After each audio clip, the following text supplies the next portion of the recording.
Welcome to bird media. నేను మీ పవన్ కృష్ణమూర్తి.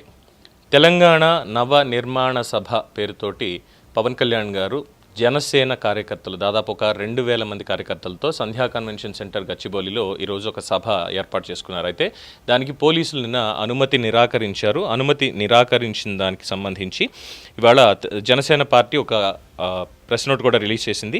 తెలంగాణ రాష్ట్ర జన సైనికులరా, ఈరోజు మధ్యాహ్నం హైదరాబాద్ గచ్చిబౌలిలో సంధ్యా కన్వెన్షన్లో జరగనున్నటువంటి జనసేన పార్టీ తెలంగాణ నవనిర్మాణ సంకల్ప సభకు నిన్న సాయంత్రం పోలీసులు అనుమతి నిరాకరించారు. ఈ సభ నిర్వహణకు అనుమతి కోసం జనసేన పార్టీ తెలంగాణ విభాగం వారు ఈరోజు హైకోర్టులో హౌస్ మోషన్ పిటిషన్ దాఖలు చేయడం జరిగింది. గౌరవ హైకోర్టు వారు సభ నిర్వహించుకోవడానికి అనుమతి ఇచ్చినట్లయితే యథావిధిగా సాయంత్రం సభ నిర్వహించడం జరుగుతుంది. ఒకవేళ సభకు గౌరవ హైకోర్టు వారు అనుమతి నిరాకరించిన పక్షంలో జూబ్లీహిల్స్ నివాసంలో మీడియా సమావేశంలో జనసేన పార్టీ అధినేత శ్రీ పవన్ కళ్యాణ్ గారు మాట్లాడబోతున్నారు. తెలంగాణ ఫార్మేషన్ డే ఇది అఫీషియల్గా వాళ్ళ దగ్గర నుంచి వచ్చినటువంటి ప్రెస్ నోట్. అయితే రంగంలోకి పోలీసులు దీని మీద అట్ ద సేమ్ టైం దీనికి శాంతి భద్రతల సమస్యలు అని చెప్పి ఏదో మాట్లాడుతున్నారు. మరి ముఖ్యమంత్రి రేవంత్ రెడ్డి గారు దీనికి ఏమైనా సమాధానం చెప్తారు, ఎందుకంటే హోంశాఖ కూడా ఆయన అండర్లోనే ఉంది కాబట్టి డిఫరెంట్. అలాగే పవన్ కళ్యాణ్ గారికి సంబంధించి ఇటీవల చేస్తున్న ఈ వ్యక్తిత్వ హననం ఏదైతే ఉందో టార్గెటెడ్గా చేస్తున్నటువంటి, అలాగే ఆయన ప్రైవేట్ ప్రాపర్టీలకి ట్రెస్ పాస్ అవుతూ జర్నలిస్టుల ముసుగులో చేస్తున్నటువంటి వాటి మీద, అలాగే మొన్న వీళ్ళు మాట్లాడుతూ అనేక వ్యక్తిత్వ హననం చేసేటువంటి వ్యాఖ్యలు ఇవన్నీ చేసిన నేపథ్యంలో అడ్వకేట్ రవికృష్ణ గారు ఆల్రెడీ డీజీపీకి కంప్లైంట్ లాడ్జ్ చేయడం జరిగింది. దానికి CP Cyberabad directing Tarun Joshi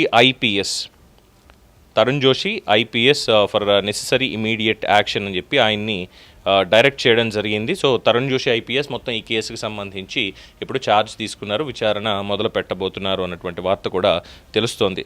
so సభ గురించి ఒక నిమిషం మాట్లాడుకుందాం. పెట్టుకోవడానికి ఇక్కడ ఏమన్నా శాంతి భద్రతల సమస్యలని తెలంగాణలో ఉన్నటువంటి 5 కోట్ల మంది ప్రజలు కూడా ఏమన్నా పవన్ కళ్యాణ్కి వ్యతిరేకంగా గచ్చిబౌలి వస్తున్నారా? వచ్చేది ఆ క్రాంతిదళ్ళు, తొలి వెలుగు రఘు, లేదు అంటే ఇతరత్ర ఉన్నటువంటి కొంతమంది రాజకీయ నిరుద్యోగులు పారాసైట్స్ అంటారు కదా, ఆ కైండ్ వాళ్ళు మాత్రమే వస్తారో 10 మందిని పోగేసుకొని. ఇంకంతకు మించి ఎవరు వచ్చేది లేదు. అండ్ అఫ్కోర్స్ వీళ్ళ వెనకాల వచ్చేది ఇంకొకళ్ళు ఉంటారు. ఏంటంటే బీఆర్ఎస్కి సంబంధించినటువంటి వాళ్ళు కొంతమంది, అట్ ద సేమ్ టైం వైఎస్ఆర్సీపీకి సంబంధించి ఇక్కడ ఉన్నటువంటి వాళ్ళు కొంతమంది, వీళ్ళు మాత్రం అక్కడికి వెళ్ళిపోతారు ముందు. ఎందుకంటే ఇక్కడ టార్గెట్ చేయాల్సింది పవన్ కళ్యాణ్ని కాబట్టి. పవన్ కళ్యాణ్ పాకిస్తాన్ నుంచి ఏమైనా వచ్చాడా, లేదంటే తెలంగాణ పాకిస్తాన్లో ఏమైనా ఉందా ఇక్కడ సభలు సమావేశాలు పెట్టుకోవద్దు అనడానికి? బీఆర్ఎస్ పార్టీ కాకముందు తెలంగాణ రాష్ట్ర సమితిగా ఉంది. అప్పుడు ఆంధ్ర పాలకులతోటి వాళ్ళకి పొత్తులు కావాల్సి వచ్చాయి. 2019లో కావాలంటే ప్రెస్ మీట్ చూడండి, కేటీఆర్, కేసీఆర్, జగన్మోహన్ రెడ్డి కలిపి పెట్టినటువంటి ప్రెస్ మీట్స్. అది ఒకటైంది. అండ్ ఆఫ్టర్ దట్ తర్వాత ఏం చేశారో చూసాం. ఖర్జూరాలు ఇచ్చుకుని తిండాలి, ఇవన్నీ కూడా అయిపోయాయి. సరే, అదే అంత అయిపోయింది. తర్వాత పాలన ఇవన్నీ అయిపోయాయి. ఓవరాల్ ఫైన్, అక్కడికి అయిపోయింది. తెలుగుదేశం పార్టీ పుట్టింది తెలంగాణలో, హైదరాబాద్లో పుట్టింది. జనసేన పార్టీ పుట్టింది తెలంగాణలో, ఇదే హైదరాబాద్లో పుట్టింది 2014లోనే, 14కి ముందే. వాళ్ళకి హక్కు లేదా? సభలు పెట్టడానికి హక్కు లేదా? తలసాని శ్రీనివాస్ యాదవ్ ఎన్నికల్లో మాత్రం ఆంధ్రప్రదేశ్కి వచ్చేసి అక్కడ సభలు పెట్టేసేయచ్చు.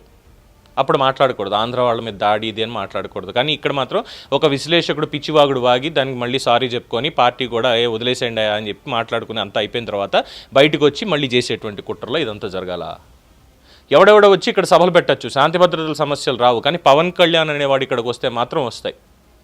పవన్ కళ్యాణ్ వరదలకి సాయం చేయాలి, కరోనాకి సాయం చేయాలి, విపత్తులు వస్తే సాయం చేయాలి. అది ఆయన నేచర్, చేస్తాడు ఆయన, మీరు అడగకపోయినా చేస్తాడు. కానీ ఆయన ఇక్కడికి సభ పెట్టుకోవడానికి, అది కూడా ఏంటి, తెలంగాణ పౌర సమాజం కోసం నేను సభ పెడుతున్నా అన్నాడా? లేదే. తెలంగాణ ఆవిర్భావ దినం రోజున ఇప్పటిదాకా ఉన్నటువంటి తెలంగాణ ఇక ముందు ఇంకో మెట్టెక్కాలి, ఇంకా అభివృద్ధి సాధించాలనే దాంట్లో జనసేన ప్రస్థానం ఏంటి? దాంట్లో జనసేన, ఇదేమీ ఆంధ్రసేన కాదు, తెలంగాణ సేన కాదు, ఇది జనసేన. ఆయన తమిళనాడు వెళ్తే బ్రహ్మరథం పడతారు, మహారాష్ట్ర వెళ్తే బ్రహ్మరథం పడతారు. కానీ తెలుగువాడు తెలంగాణ రాష్ట్రంలో వచ్చి ఇక్కడ సభ పెట్టుకోవడానికి వీల్లేదు. రేవంత్ రెడ్డి గారు గతంలో మాట అన్నారు, కనీసం ఇక్కడికి వచ్చి సభ కూడా పెట్టనివ్వకుండా చేస్తున్నాడు అంటే ఎంత దుర్మార్గపు పాలన చేస్తున్నాడు కేసీఆర్ అని గతంలో ప్రతిపక్షంలో ఉండగా మాట్లాడినటువంటి రేవంత్ రెడ్డి గారు మరి దీనికి ఈరోజు సమాధానం ఏం చెప్తారు? ఎందుకంటే ఇది గౌరవంగా ముఖ్యమంత్రి గారిని అడిగేటువంటిది. ఎందుకంటే మాకు బాధగా ఉంది, ఒక రాష్ట్ర ముఖ్యమంత్రిని ఇక్కడ ఉన్నటువంటి వాళ్ళే కుక్క అని తిట్టినా కూడా పట్టించుకోనటువంటి రీతిలో మీ క్యాబినెట్ కానీ మీ పార్టీ వాళ్ళు కానీ ఉన్నారు అంటే ఎంత స్తబ్దుగా ఉన్నారనేది అర్థమవుతుంది సార్. కానీ ఆవేదన మాకుంది. దాన్ని ఎందుకు అర్థం చేసుకోవట్లేదో మీ విజ్ఞతగా వదిలేస్తున్నాను సార్. విత్ డ్యూ రెస్పెక్ట్, చాలా కృతజ్ఞతతో, మీ మీద ఉన్నటువంటి ఒక గౌరవంతో ఆ వ్యాఖ్యలకి సమాధానాలు మమ్మల్నే చెప్పమంటారా, లేదంటే మీరేమన్నా చెప్తారా అనేది ఇక మీ చేతిలో ఉన్నటువంటి అంశం సార్ రేవంత్ రెడ్డి గారు. కానీ సభ పెట్టుకోవడానికి పర్మిషన్, శాంతి భద్రతలు 2000 మందికే శాంతి భద్రతల సమస్య అంటే రేపు పొద్దున తెలుగుదేశం పార్టీయో ఇంకో పార్టీ ఇక్కడికి వచ్చి 1,00,000 మందితో సభ పెడుతుంది, దానికి కూడా కాదంటారా? ప్రధాని నరేంద్ర మోడీ వచ్చారు 1,00,000 మంది వచ్చారు. ఆ రోజు దాదాపుగా 10,000 మంది పోలీసులతో భద్రత ఇచ్చారు. ఇక్కడ 10,000 మందిని కాదు కదా, ఏమీ అడగట్లేదే. మీరు పోలీస్ భద్రత ఇచ్చినా ఇవ్వకపోయినా అక్కడ సెక్యూరిటీ అనేది ఉంటుంది. ప్రతి జన సైనికుడు అక్కడ అడ్డంగానే నిలబడతాడు, ఎవరిని రానివ్వకుండా. తెలిసిపోతుంది కదా ఎవరు తెలంగాణ ద్రోహుల్లాగా ఇప్పుడు మారిపోతున్నారు అనేది స్పష్టంగా తెలిసిపోతుంది కదా. సభకి పర్మిషన్ ఇవ్వడానికి ఏం అడ్డొస్తుంది ప్రభుత్వానికి? ఎవరు చీడ పురుగులు, ఎవరు సమాజ విచ్ఛిన్నానికి ప్రయత్నిస్తున్నారు, ఎవరు 2 రాష్ట్రాల మధ్యలో ఉన్నటువంటి సత్సంబంధాలని కూకట్టి వేళతో పెకలించేయాలి అనేటువంటి కుట్రలు పన్నుతున్నారు అని తెలిసిపోతుంది కదా. గచ్చిబౌలిలో 2,000 మంది కార్యకర్తలతో సభ పెట్టుకుంటే రాజ్యాంగాన్ని నమ్ముతాం, రాజ్యాంగాన్ని గౌరవిస్తూ ఉంటారు. ఇదేనా రాజ్యాంగాన్ని గౌరవించడం?